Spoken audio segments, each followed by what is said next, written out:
ကိုဘက်ပောင်လုံနီဝိုင်စတာဘေအရက်ရှိတီယိုရိုရူစပက်ထံသို့သွားရောက်လေပတ်တော်သူတိုင်းတီယိုရို၏ဘုဒ္ဓတများပုံများကိုအားသင့်လျက်ရှိကြပေလိမ့်မည်။နွားကြောင်သားဖျားတကာတင်းကျိုဆရာနိုင်ငံရေးသမားမှစ၍မြည်သူမဆိုတီယိုရိုနှင့်တွေ့ဆုံတော်သူအပေါင်းအားဘယ်သူကိုဘယ်စကားပြောရမည်ကိုတီယိုရိုသည်ကောင်းစွာသိလေသည်ဟုဂမဲလီအဲဘရက်ဖို့ကရေးသားမှုလေသည်ဒဗိကတ်ချန်နယ်မှကြိုဆိုပါတယ်ဘယ်တော့မှခင်မကုံသွားတဲ့ဂန်နဝေစာအုပ်တွေခင်မီရောင်ရဆုံးစာအုပ်တွေနဲ့တိမ်မြုပ်နေတဲ့စာကောင်းပေကောင်းတွေကိုစူးစမ်းကျင်တယ်ဆိုရင်ဒဗိကတ်ချန်နယ်ကို subscribe လုပ်ထားပေးပါ like and share လုပ်ထားပြီးနားထောင်ကျင်တဲ့စာပေတွေရှိရင်လည်း comment ရေးထားခဲ့လို့ရပါတယ်အခုအရင်နေ့ကအခန်းဆက်ကိုဆက်လက်ဖတ်ပြပါမယ်ကိုဘက်ပောင်လုံနီဝိုင်စတာဘေအရက်ရှိ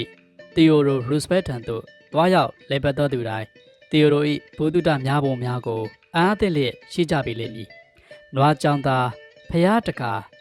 တင်းကျိုဆရာနိုင်ငံရေးသမားမှစ၍မြည်သူမဆိုတီယိုရိုနှင့်တွေ့ဆုံတော်သူအပေါင်းအားဘယ်သူကိုဘယ်စကားပြောရမည်ကိုတီယိုရိုသည်ကောင်းစွာသိလေသည်ဟုဂမဲလီအဲဘရက်ဖို့ကရေးသားမှုလေသည်ဤကဲ့သို့လူတွေ့တိုင်းအလင်းသင့်အောင်စကားပြောနိုင်ရန်နည်းသည်အလွန်လွယ်ကူလေသည်အကယ်၍ဧည့်သည်တို့နှင့်တွေ့ရတော်မူဟုဆိုလျင်မတွေ့မီတညကထိုဧည့်သည်ဝါသနာပါသောဘာသာတစ်ခုခုကိုပင်ပန်းခံ၍ဖတ်ထားခြင်းပင်ဖြစ်သည်ထိုကဲ့သို့အပဲကြောင့်လောရသည်ဆိုသောလူတဦးတယောက်၏စိတ်ကိုထိခိုက်အောင်ပြောရန်အကောင်းဆုံးနည်းသည်ထိုလူကိုယ်တိုင်အမျက်တနိုးထားသောအရာဝတ္ထုများကိုပြောခြင်းပင်ဖြစ်သည်ဟူ၍လူတို့၏ခေါင်းဆောင်တိုင်းတည်ထားတဲ့ကဲ့သို့ရူစပယ်လည်းတည်သောကြောင့်ပင်ဖြစ်သည်ဖြစ်ခဲ့မှုသောဝီလီယံလီယွန်ဖက်သည်ထိုသင်ခန်းစာကိုငယ်ရွယ်စဉ်အခါကပင်စ၍သိရှိလာခဲ့လေသည်ကျွန်တော်သည်ရှစ်နှစ်သားအရွယ်လောက်ကကျွန်တော်၏အတော်လေဗီလင်းစလီ၏အိမ်သို့သွားရောက်လဲပတ်နေစဉ်တညနေတွင်အသက်အရွယ်40ခန့်ရှိလူကြီးတစ်ယောက်ပေါက်လာလေသည်လူကြီးသည်ကျွန်တော်၏အတော်နှင့်နှုတ်ခွန်းဆက်သပြီးလျှင်ကျွန်တော်ကိုလှမ်း၍စကားပြောပါသည်ထိုအခါကကျွန်တော်သည်လေများတွင်အလွန်ဝါသနာပါလျက်ရှိရာထိုလူကြီးသည်လေအကြောင်းကိုကျွန်တော်အလွန်စိတ်ဝင်စားအောင်ပြောပြလျက်ရှိသည်သူပြန်သွားသောအခါသူအကြောင်းကိုဆရာထက်တန်စွာနှင့်ကျွန်တော်၏အတော်ထံတွင်ကျွန်တော်သည်စုံစမ်းမေးမြန်းပါသည်သူဘယ်သူလဲအတော်သူလည်းကျွန်တော်လိုပဲလေကိုဝါသနာပါတာပဲဟုပြောရာသူဟာနယူးယောက်ကရှစ်နေကြီးကွမင်းရဲ့လေကိုဝါသနာမပါပါဘူးကွာဟုကျွန်တော်၏အတော်ကပြန်ပြောပြပါသည်ထိုအခါဒါဖြစ်ရင်ဘာဖြစ်လို့ရောက်ကလေးကစပြီးလေအကြောင်းကိုကြည့်သူပြောနေရတာတည်းဟုကျွန်တော်ကထပ်၍မေးရမင်းကလေအကြောင်းဝါသနာပါတာကိုသူသိတာကိုကွဒီတော့မင်းကြိုက်အောင်မင်းဝါသနာပါတဲ့ဟာကိုပဲရှောက်ပြီးပြောတာတော့တာပေါ့ယဉ်ကျေးတဲ့လူဆိုတာဒီလိုပဲကွဟူ၍ကျွန်တော်၏အတော်ကပြန်ပြောပါသည်ကျွန်တော်၏အတော်ပြောသောစကားများကိုကျွန်တော်သည်ဘယ်အခါမျှမေးမြင်မဟုတ်ပါဟူ၍ Professor William Lyon Fettသည်လူသဘောအကြောင်းစောင်းပါတွင်ရေးသားခဲ့မှုသည်ယခုအခန်းကိုရေးသားနေစဉ်ကင်းတောက်လုပ်ငန်းတွင်နာမည်ကြီးသော Adolf A. Schlitt ထံမှစာသည်ကျွန်တော်ရှေ့တွင်ရှိပါသည်ထိုစာကိုအောက်တွင်ဖော်ပြပါအံ့ဒီနေ့တ၌တစုံတစ်ယောက်ထံမှအကူအညီတောင်းရန်ကိစ္စတစ်ခုကျွန်တော်ထံပေါ်ပေါက်လာပါသည်ဥရောပတိုက်တွင်ကင်းတောက်ညီလာခံကျင်းပမည်ဖြစ်ရာအမေရိကန်ပြည်တထေးကြီးတူထံကျွန်တော်၏တပည့်ကလေးတစ်ယောက်အတွက်ဈေးခံရန်ပြောကြားလိုပါသည်ကံအားလျော်စွာထိုတထေးကိုသွားရောက်တွေးဆုံမည်ဟုစီစဉ်နေဆက်တွင်ထိုတထေးကြီးသည်ဒေါ်လာ1 သန်းတန်ချက်လက်မှတ်တစ်စောင်ကိုရေးသားပြီးမှငွေမထုတ်ဖြစ်ဘဲတက်သိမ်းပြစ်လိုက်ပြီးလျှင်ထိုလက်မှတ်ကိုပေါင်းသွင်းထားသည်ဟုကျွန်တော်သတင်းရပါသည်တို့ကြောင့်ထိုတထေး၏အလုတ်ခန်းအတွင်းသို့ဝင်မိလျင်ဝင်မိချင်းပေါင်းသွင်းထားသောထိုချက်လက်မှတ်ကိုကြည့်ပါရစေဟုရှေးဥစွာခွင့်တောင်းပါသည်ဤကဲ့သို့1 သန်းတန်ချက်လက်မှတ်မျိုးကိုအခြားသတင်းများရေးဘူးသည်ဟုကျွန်တော်မကြားဘူးသောကြောင့်ထိုချက်လက်မှတ်ကိုကျွန်တော်ကိုယ်တိုင်မြင်ခဲ့ရသည်ဟုကျွန်တော်တပည့်လေးများအားပြောပြခြင်းပါသည်ဟုထိုတထေးအားကျွန်တော်ပြောပြပါသည်တထေးကြီးလည်းဝမ်းမြောက်ဝမ်းသာစွာနှင့်ထိုချက်လက်မှတ်ကိုထုတ်၍ပြသောအခါကျွန်တော်သည်ချက်လက်မှတ်ကိုကြည့်ပြီးလျှင်ချီးမွမ်းလျက်ဘယ်လိုဖြစ်ပြီးဒီချက်လက်မှတ်ကိုရေးရပါသလဲဟုတထေးကြီးအားမေးမိပါသည်မစ္စတာရှလက်တီတထေးကြီးနှင့်တွေ့လျင်တွေ့ချင်းကင်းတောက်လုပ်ငန်းကို၎င်းဥရောပတိုက်တွင်ကျင်းပမည့်ကင်းတောက်ညီလာခံအကြောင်းကိုတော်၎င်းသူလိုရှိသည့်ကိစ္စကိုတော်၎င်းစာပြီးမပြောသည်ကိုတင်တတိထားမိပါ၏လားထိုတထေးကြီးစိတ်ဝင်စားလျက်ရှိသောအကြောင်းအရာကသာစ၍ပြောကြားလေသည်ထိုကဲ့သို့ပြောသည့်အတွက်အောက်ပါအကျိုးတူများခံစားရသည် ဒါထက်မောင်ဦးကိုလာပြီးတော့တွေ့တဲ့ကိစ္စဘာပါလိမ့်ဟုတထေးကြီးသည်ကျွန်တော်ကိုမေး၍ကျွန်တော်လည်းအကျိုးအကြောင်းကိုပြောပြလိုက်ပါသည်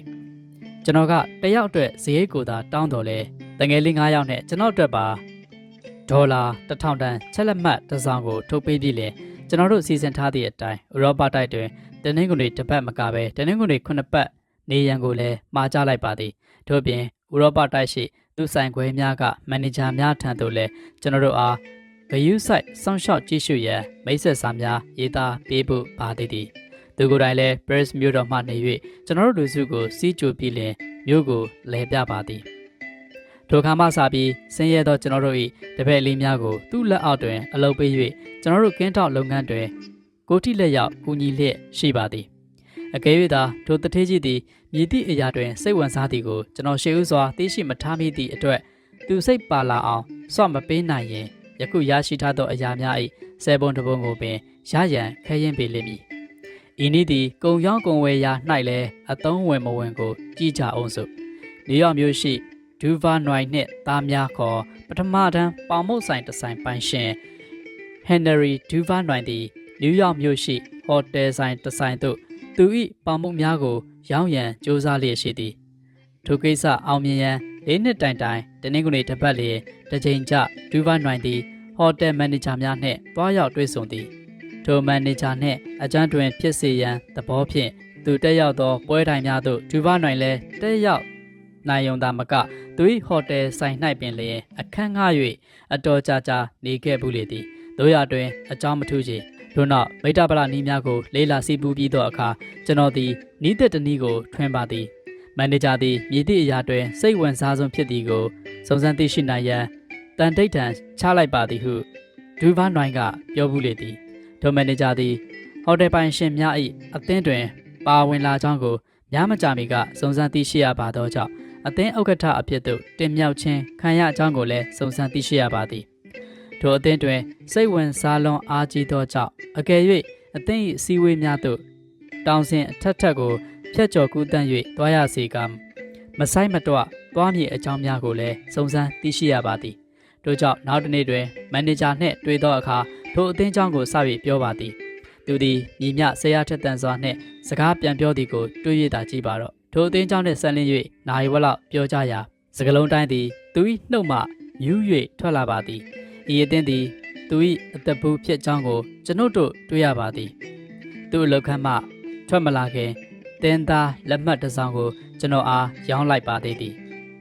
ကျွန်တော်လည်းပေါင်မုတ်အကြောင်းနဲ့ဆက်လင်း၍တခွန်းတပါးသားမျှစိုက်၍မပြောခဲ့ပါတို့ရတွင်ရက်နေငယ်ကြာသောအခါထိုဟိုတယ်၏လှုပ်သားမှုသည်ပေါင်မုတ်နမူနာနှင့်ဈေးနှုန်းစင်းကိုပါယူ၍လာရန်ကျွန်တော်ထံသို့တယ်လီဖုန်းနဲ့ပြောပါသည်ခမအဖိုးကြီးကိုဘယ်နဲ့လှုပ်လိုက်တယ်လဲခမကိုအတော်ကြနေပြီဆရာဟူ၍သူကတယ်လီဖုန်းမှလှမ်း၍ပြောပါသည်ကျွန်တော်သည်၄နှစ်တိုင်ထိုမန်နေဂျာထံတွင်ပေါင်မုတ်ရောင်းရအောင်ကြိုးစားခဲ့ပါသည်အကယ်၍သာသူဝါသနာပါသောအရာသည်မြည်သည့်အရာဖြစ်သည်မြည်သည့်အရာကိုစိတ်ပါလက်ပါပြောခြင်းသည်ဆိုသောအကြောင်းကိုဂရုစိုက်၍ရှာဖွေခြင်းမပြုမိရင်သူ့ထံတွင်ပေါင်မုတ်ရောင်းရန်ကျွန်တော်၏စူးစမ်းချက်တို့သည်ယခုတိုင်အချီးနှီးပင်ဖြစ်ပါလိမ့်မည်ထို့ကြောင့်တင့်ကိုလူကြိုက်များစေလိုလျင်နီးအမှတ်9သည်တစ်ဖက်သားစိတ်ဝင်စားလျက်ရှိသည့်ကိစ္စဘက်မှနေ၍ဆွဲပါ